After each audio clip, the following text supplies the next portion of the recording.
Olha, o que rola nos bastidores é que é bom, né? E muitas vezes o que rola aqui no intervalo é que a gente deveria trazer também, né? Repassar para quem nos acompanha. O Lacerda aqui tem uma história, se ele quiser, ele pode contar na sequência. Olha, a Casa das Sopas, do Balneário Camboriú, ela continua de portas abertas, aguardando por você, pela sua família, pelos seus amigos. Se você quiser fazer algum tipo de encontro, algum tipo de festa, você pode fazer também na Casa das Sopas, na Avenida Brasil, 1415, no Balneário Camboriú. Se tem um lugar que eu recomendo com o máximo de serenidade, é o endereço da Casa das Sopas, no Balneário Camboriú. O almoço a partir das 11 horas da manhã e o jantar começando às 19 horas, com exceção apenas do domingo ao meio-dia. Fora isso, dia sim e o outro também, Casa das Sopas atende você no Balneário Camboriú. A melhor comida caseira da região, certo? É isso aí. O doutor Bortolatti, esse aí tem a ver com o pessoal da sua área aí. O João Carlos, ele disse que tinha uma ação na Justiça Comum e quando essa voltou do tribunal, o advogado cobrou 30% do valor. E diz ele, quer saber se está correto, pois ele havia recebido uma informação de que tinha o direito de pagar só 20%. E aí, doutor, é 20%, é 30%? Olha, deram um tombo nele ou não deram? Na verdade, Joaquim, o telespectador, quando se mexe com dinheiro e com o sentimento das pessoas, é muito perigoso. Então, mexeu com dinheiro, com sentimento, a gente tem que ter muito cuidado. Então, vamos no caso do dinheiro. Se hoje um advogado, digamos, o cliente quer 10 mil por uma ação e o advogado consegue 1 milhão, ele naturalmente, porque envolve dinheiro, ele vai dizer, esse dinheiro é meu, eu queria 10, mas eu consegui 1 milhão. Eu não vou te dar 500 para ti. Então ele acha que é dele, e o advogado dá o parabéns para o advogado, mas ele não quer saber, o dinheiro é dele. Então, quando a OAB, existe um estatuto nosso da advocacia, que prevê todos esses casos aí e prevê também qual o percentual que o advogado pode cobrar em uma ação. Então, é bom sempre que fique lembrado assim, para o telespectador que ficou estipulado que na primeira instância, no primeiro grau, digamos assim, aqui em Itajaí, se o advogado ganha uma causa, a não ser que ele tenha um contrato de risco ou um contrato que prevê, junto com o cliente dele, que envolveu outras coisas, que aí dá um percentual maior ou combinado entre os dois. Mas em condições normais, que é o que eu diria aqui, então aqui seria em torno de 20%. Para o sindicato, aí tem um problema. O sindicato normalmente não junta a sua credencial, porque sabe que tem direito a menos no percentual na hora que for pegar, digamos, uma causa trabalhista. Aí ele não junta porque ele sabe que ele tem direito a 20%. Se ele juntasse, ele teria direito a 10% ou 15%. E o advogado comum, normal, ele tem direito a 20% do valor da causa, daquilo que ele conseguiu oferir de lucro para o seu cliente. Isso não está incluído os honorários de sucumbência. É uma coisa interessante. O honorário de sucumbência é aquilo que o juiz estipula porque existe uma parte que ganha e uma parte que perde. Não há empate na justiça. Então, aquela parte que ganha, o advogado combinou 20% com o seu cliente, que é pelo serviço que ele fez, e ele vai ganhar mais 20% do sujeito que perdeu. No fim, ele acaba ganhando 40%. Chama-se honorário de sucumbência. Isso é comum na área civil. Agora vamos para o direito trabalhista. Não há ainda honorário de sucumbência na Justiça do Trabalho. Quem tem que arcar, infelizmente, com os honorários é o empregado. Ainda já há alguns juízes no Brasil que estão dando já os honorários advogatícios em desfavor da empresa que perde. Mas a grande maioria não está dando esses honorários, não está ainda lançando os honorários na hora da sentença. Então, nesse caso, seria 20% aqui, digamos, na primeira jurisdição, e se for, digamos, a capital de cada estado, que geralmente é onde tem os tribunais regionais, aí, naturalmente, há uma apelação ou uma contra-apelação, depende da situação que houve, quem ganhou, quem perdeu. Nesse caso lá, o advogado ele vai ter mais esforço, vai ter mais serviço, vai ter que contra-razoar, outro vai ter que apelar, ele vai naturalmente combinar com o cliente, que é o que está na lei, 10% a mais. Então, se voltar com favorável a ele teria direito a 30%, 20% da primeira instância e mais 10% da segunda instância pelo serviço que ele fez. Vamos supor que o processo vá a Brasília, na última instância, que é previsto no Brasil. Então aí ele tem mais esforço, ele tem mais trabalho, que na verdade é bom que o telespectador saiba que o advogado tem muito mais trabalho na hora que ele faz uma apelação ou uma contrarrazão, do que fazer a petição inicial do serviço.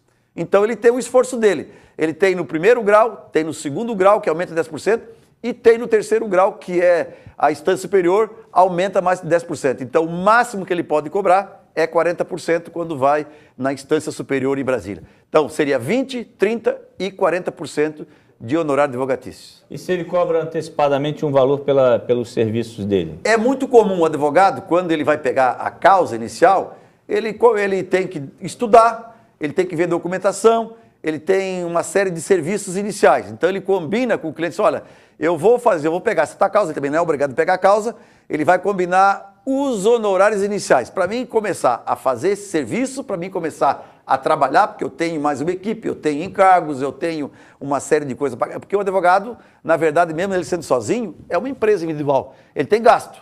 Então ele vai estipular um valor de acordo com o que ele estipula, de acordo com o que está no código do Estatuto da OAB e também daquilo que ele vai ver se vai ter muito serviço ou não. Então ele combina com o cliente um valor e isso é independente dos honorários de sucumbência que vai dar no futuro.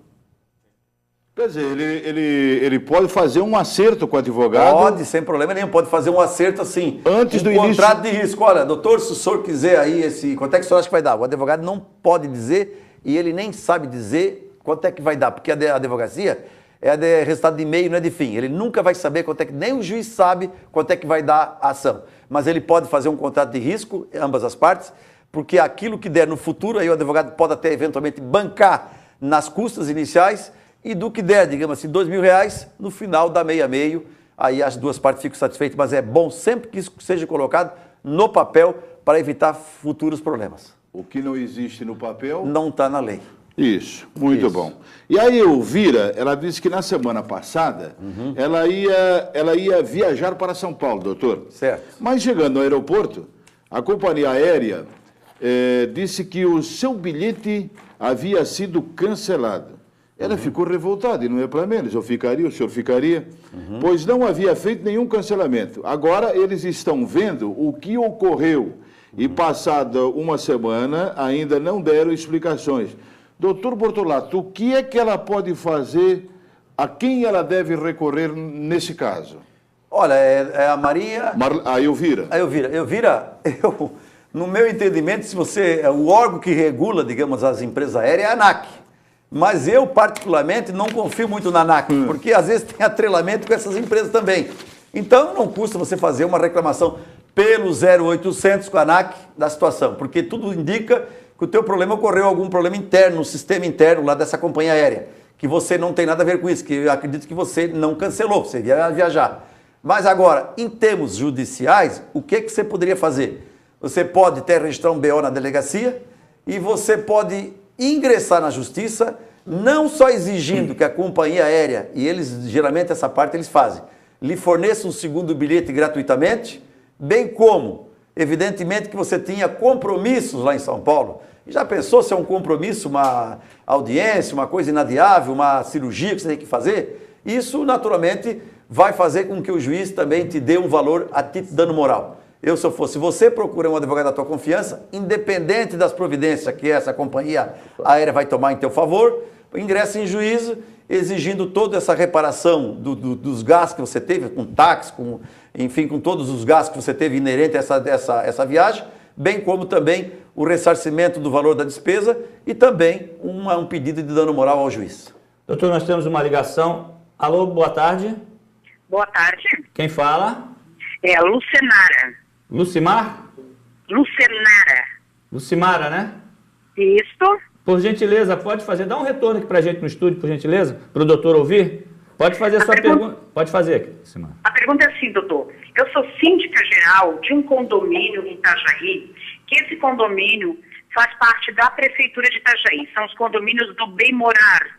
Né? O meu condomínio é o Milton Tolentino de Souza, que fica no Cidade Nova para morar, né? Então, a gente está procurando a prefeitura, o prefeito, eles, para que eles nos auxiliem juridicamente, porque esses condomínios foram entregues, mas foram entregues sem nenhuma formação de constituição lá dentro. É um condomínio totalmente irregular. Até então, eles me disseram, vocês têm que registrar esses condomínios para que a gente possa ajudar. O que foi que a gente fez? Formamos lá, né, conselheiro fiscal, tesoureiro, o que você já entende, né? Certo. E até onde eu cheguei, a síndica geral. Fomos, registramos esse condomínio. Voltamos, então, apresentando à Secretaria da Habitação todos esses papéis que eles nos pediram. Assim mesmo, já vai fazer 2 anos, não temos nenhum auxílio. Voltamos, falamos com o prefeito, então agora esse condomínio está muito... ele está se destruindo, né? No caso, a construção não foi uma construção devidamente feita corretamente, tem rachaduras, está havendo problemas onde a gente está com medo de haver o desabamento de uma das sacadas. Então, a gente queria saber até que ponto a gente pode levar essa situação. Se o prefeito diz que é obrigação dele, o condomínio ainda é da prefeitura. Nós também, lógico, temos obrigação que temos que pagar. Sim. Ninguém está se negando. Certo. Só que a gente quer aquela ajuda. Então, o que o Ministério Público entra nesse assunto? O que eles podem nos ajudar para que o prefeito venha também a cumprir com a parte dele e nós cumprir com a nossa? Certo. Ô, Lucimar, obrigado. O doutor vai te responder. Obrigado pela sua participação, viu? Olha, Obrigada Lucimar, a você. todos os condomínios deverão ser incorporados. Com a incorporação, quando encerra o condomínio, quando o prédio fica pronto, tem que passar uma escritura para todos aqueles que adquiriram a sua escritura. E antes de os moradores fixarem nesse imóvel, tem que ter um estatuto, tem que ter do condomínio. É obrigado ter uma lei que regula esse condomínio. Se pode entrar animais, quanto é que vai ser o valor do condomínio, as garagens, como é que vão ser feitas, enfim. Como vai morar muitas pessoas nesse prédio, essas pessoas têm que sujeitar a essa lei desse prédio. E essa lei, então, é feita de um padrão geral em todos os condomínios, praticamente, e aí, então, tem que ser registrado em cartório a partir daquele momento. É uma lei que vale, sim, desde a hora que não conflita algumas coisas com a legislação comum. Digamos assim, não pode entrar deficiente físico. Isso não pode, não está na lei. Tem que ser as coisas normais. Então, sendo as coisas normais, ela tem valor legal. E nesse momento, através da Assembleia, é eleito um síndico, é como se fosse eleito um prefeito. E esse prefeito, ele é executivo do prédio, é o mandão do prédio. E ele tem poderes para poder resolver a maioria das coisas do prédio. Aquelas grandes coisas que não dá para ele resolver, está no estatuto, ele tem que fazer uma chamada do pessoal, uma convocação, primeira, segunda chamada, para poder ter aprovação, para fazer uma chamada de capital, para poder aumentar o condomínio, para poder fazer alguma pintura no prédio, para fazer talvez uma área de tomada, etc. e tal. Então, o que você tem que fazer? Se você já fez todo esse procedimento, como esse prédio pertence à prefeitura, eu sugeriria que você fosse no departamento jurídico da prefeitura e, se eles não resolvessem essa questão, você procurasse o Ministério Público da Moralidade Pública, lá no Fórum Terceiro Andar, e aí, naturalmente, eles vão fazer o que se chama-se ajuste de conduta, porque há interesses de menores no meio, há interesse de pessoas de idade no meio, e há interesses difusos, e há interesse da comunidade. Aquela comunidade ali é uma comunidade. É o que eu sugeriria que você devia fazer para tentar resolver esse problema, que, a meu ver, assim, não é um problema tão grave. Se vocês forem atrás, eu acredito que vocês vão resolver com maior facilidade. Com certeza. Doutor Bortolato, bom seria se a gente pudesse ficar a tarde inteira falando com o senhor aqui, mas o senhor tem o que fazer e nós também. Tem o prefeito, tem o vice-prefeito, os conselheiros, inclusive são os vereadores, né, para decidir a situação do condomínio. É isso mesmo. Até semana que vem, doutor Bortolato. Se Deus Obrigado. quiser, pessoal. Deixa o telefone, né? Vai falando aí, doutor. Tá. Então eu só quero me despedir de você. Tem um prazer muito grande estar com todos vocês nesse momento aqui. Esse programa me parece que vai ser repetido hoje à noite também, né? Isso. Então, a todos vocês, uma ótima continuação de semana. Até a semana que vem, se Deus quiser. Um abraço a todos. Obrigado. Isso aí, 3344-6624. Apareceu no seu vídeo aí o telefone do Dr. Bortolato. Voltamos logo após o intervalo, um instante só.